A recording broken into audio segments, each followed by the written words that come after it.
ಒಂದು ಕಾರನ್ನ ತಿಂಗಳಗಟ್ಟಲೆ ಓಡಿಸಿ ಒಂದೇ ಒಂದು ಸಲವೂ ಸರ್ವಿಸ್ ಮಾಡಿಸದೇ ಇದ್ರೆ ಏನಾಗ್ತದೆ? ನಿಧಾನವಾಗಿ ಅದರ ಕಾರ್ಯಕ್ಷಮತೆ ಕಡಿಮೆಯಾಗ್ತಾ ಹೋಗ್ತದೆ. ಅದೇ ರೀತಿ ನಮ್ಮ ದೇಹವು ಕೂಡ ಒಂದು ಅದ್ಭುತವಾದಂಥ ಯಂತ್ರ. ಆದರೆ ಅದನ್ನು ಚಲಿಸದೇ ಇಟ್ಟರೆ ಅದರ ಸಾಮರ್ಥ್ಯ ನಿಧಾನವಾಗಿ ಕಡಿಮೆ ಆಗ್ತಾ ಹೋಗ್ತದೆ. ಇದಕ್ಕಾಗಿಯೇ ನಮ್ಮ ದೇಹಕ್ಕೆ ಪ್ರತಿದಿನ ಚಲನೆಯ ಅಗತ್ಯ ಇದೆ.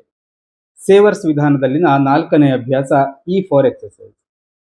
ಈಗ ನೀವು ಯೋಚಿಸ್ತಾ ಇರಬಹುದು, ನನಗೆ ಜಿಮ್ಗೆ ಹೋಗ್ಲಿಕ್ಕೆ ಸಮಯ ಇಲ್ಲ, 1 ಗಂಟೆ ವ್ಯಾಯಾಮ ಮಾಡಲಿಕ್ಕೆ ಖಂಡಿತ ಸಾಧ್ಯ ಇಲ್ಲ. ಆದರೆ ಒಳ್ಳೆ ಸುದ್ದಿ ಏನಂದ್ರೆ ಈ ವಿಡಿಯೋ ಅದನ್ನ ಹೇಳೋದೇ ಇಲ್ಲ. ಸೇವರ್ಸ್ನಲ್ಲಿ ಎಕ್ಸರ್ಸೈಸ್ ಅಂದರೆ ಗಂಟೆಗಟ್ಟಲೆ ವರ್ಕೌಟ್ ಮಾಡುವುದಲ್ಲ, ನಿಮ್ಮ ದೇಹವನ್ನ ಎಚ್ಚರಗೊಳಿಸುವಷ್ಟು ಚಲನೆ ಕೊಡುವಂಥದ್ದು.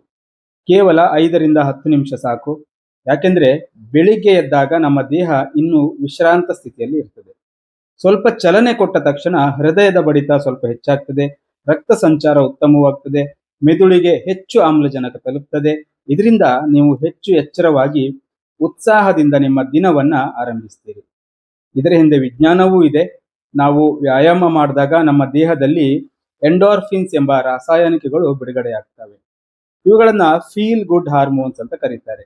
ಇವು ನಮ್ಮ ಮನಸ್ಥಿತಿಯನ್ನ ಉತ್ತಮಗೊಳಿಸ್ತವೆ, ಒತ್ತಡವನ್ನು ಕಡಿಮೆ ಮಾಡ್ತವೆ, ಆತಂಕವನ್ನು ಇಳಿಸ್ತವೆ ಮತ್ತು ದಿನವಿಡೀ ಹೆಚ್ಚು ಸಕಾರಾತ್ಮಕವಾಗಿ ಇರಲಿಕ್ಕೆ ಸಹಾಯ ಮಾಡುತ್ತವೆ. ಅಷ್ಟೇ ಅಲ್ಲ, ರೆಗ್ಯುಲರ್ ಆಗಿ ವ್ಯಾಯಾಮ ಮಾಡೋದ್ರಿಂದ ಬ್ರೈನ್ ಡಿರೈವ್ಡ್ ನ್ಯೂರೋಟ್ರಾಫಿಕ್ ಫ್ಯಾಕ್ಟರ್ ಅಂದ್ರೆ BDNF ಎಂಬ ಪ್ರೋಟೀನ್ ಕೂಡ ಹೆಚ್ಚಾಗ್ತದೆ. ಕೆಲವರು ಇದನ್ನ ಮೆದುಳಿನ ಗೊಬ್ಬರ ಅಂತಾನೂ ಕರೀತಾರೆ. ಯಾಕಂದ್ರೆ ಇದು ಹೊಸ ನರ ಸಂಪರ್ಕಗಳನ್ನ ನಿರ್ಮಿಸಲಿಕ್ಕೆ ಸಹಾಯ ಮಾಡ್ತದೆ. ನೆನಪಿನ ಶಕ್ತಿ, ಕಲಿಯುವಂತಹ ಸಾಮರ್ಥ್ಯ ಮತ್ತು ಏಕಾಗ್ರತೆಯನ್ನು ಹೆಚ್ಚಿಸಲಿಕ್ಕೆ ಇದು ನೆರವಾಗ್ತದೆ.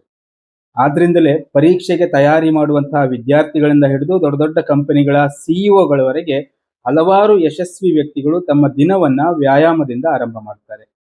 ಇನ್ನೊಂದು ತಪ್ಪು ಕಲ್ಪನೆ ಇದೆ, ವ್ಯಾಯಾಮ ಮಾಡಿದ್ರೆ ಶಕ್ತಿ ಕಡಿಮೆ ಆಗ್ತದೆ ಅಂತ. ವಾಸ್ತವವಾಗಿ ನಿಯಮಿತ ವ್ಯಾಯಾಮ ನಿಮ್ಮ ಶಕ್ತಿಯನ್ನ ಹೆಚ್ಚಿಸ್ತದೆ.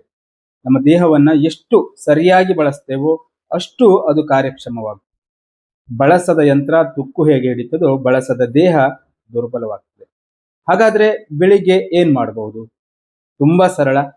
2 ನಿಮಿಷ ವೇಗವಾಗಿ ನಡೆಯಿರಿ, ಅಥವಾ ಮನೆಯಲ್ಲೇ ಸ್ಥಳದಲ್ಲೇ ವಾಕಿಂಗ್ ಮಾಡಿ, ಸ್ವಲ್ಪ ಸ್ಟ್ರೆಚಿಂಗ್ ಮಾಡಿ, ಕೆಲವು ಸೂರ್ಯ ನಮಸ್ಕಾರಗಳನ್ನು ಮಾಡಿ, ಅಥವಾ ನಿಮಗೆ ಇಷ್ಟವಾದಂತಹ ಯಾವುದೇ ಯೋಗಾಸನಗಳನ್ನು ಮಾಡಿ.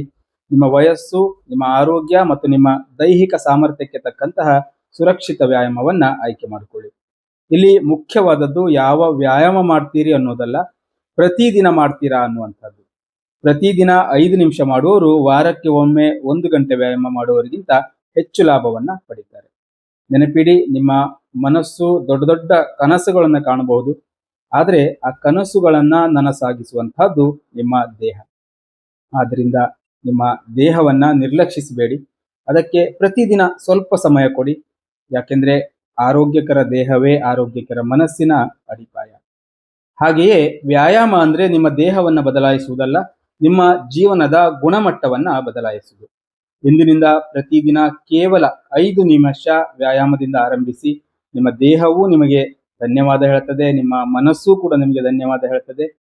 ಮುಂದಿನ ವಿಡಿಯೋದಲ್ಲಿ ಸೇವರ್ಸ್ನ 5ನೇ ಅಭ್ಯಾಸ R for ರೀಡಿಂಗ್ ಬಗ್ಗೆ ತಿಳ್ಕೊಳ್ಳೋಣ.